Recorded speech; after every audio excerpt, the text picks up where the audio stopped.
এতদিন পর্যন্ত যা ডেপুটেশন হয়েছে সেখানে একটা বিষয় তো প্রথম থেকে বলে এসছে যে আইনি পরামর্শ নেবে। আজকেও সেরকম একটা সুর উনি চড়িয়েছিলেন এবং দেখিয়েছিলেন। আমরা সেখানেই প্রোটেস্ট করেছি যে 1.5 বছর ধরে আমাদের যে ডিমান্ড, সে ডিমান্ড আমরা রেখেছি। আপনারা জানেন এই ডিমান্ডটা কিন্তু পুরোপুরিভাবে লিগালি আমরা ডিমান্ড করছি। আমাদের লয়াররা বলছে এটা দিলে খুব ভালো হবে এবং গ্রাউন্ডটা স্ট্রং হবে। সেই জায়গায় দাঁড়িয়ে আপনারা এটা ডিনাই করছেন যে আপনারা যোগ্যদের লিস্ট দেবেন না।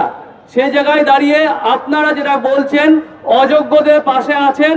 উনি নিজে বললেন সরকার হিসেবে যখন থাকি আমরা সবার কথা ভাবতে হয়।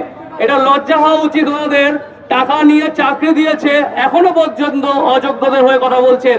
এবং যারা যোগ্যতার সঙ্গে চাকরি পেয়েছে তারা রাস্তায় ঘুরে বেড়াচ্ছে, থানায় ঘুরে বেড়াচ্ছে, এফআইআর খাচ্ছে, শোকজ খাচ্ছে। তাদের অপদক্ষতার জন্য আপনারা বলছেন যে সরকার, মানবিক সরকার আমাদের পাশে আছে, আমাদেরকে বাঁচানোর জন্য ওনারা সবসময় আছেন। কিন্তু ওনাদের যে কার্যকলাপ সেটা একবারের জন্য সেটা এস্টাবলিশ হচ্ছে না বা আপনারা ঘুরিয়ে দিচ্ছেন। লাস্ট আমরা এটাই বলে এসেছি। আর একটা বিষয় বলি, চিফ সেক্রেটারি 10 মিনিট টাইম দিয়েছেন, এটাও একটা লজ্জার বিষয়।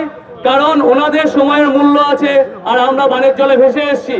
যারা টাকা দিয়ে চাকরি পেয়েছে তাদের ক্ষেত্রে তারা হচ্ছে তারা হচ্ছে আপন ছেলে, আমরা বানের জলে ভেসে এসেছি।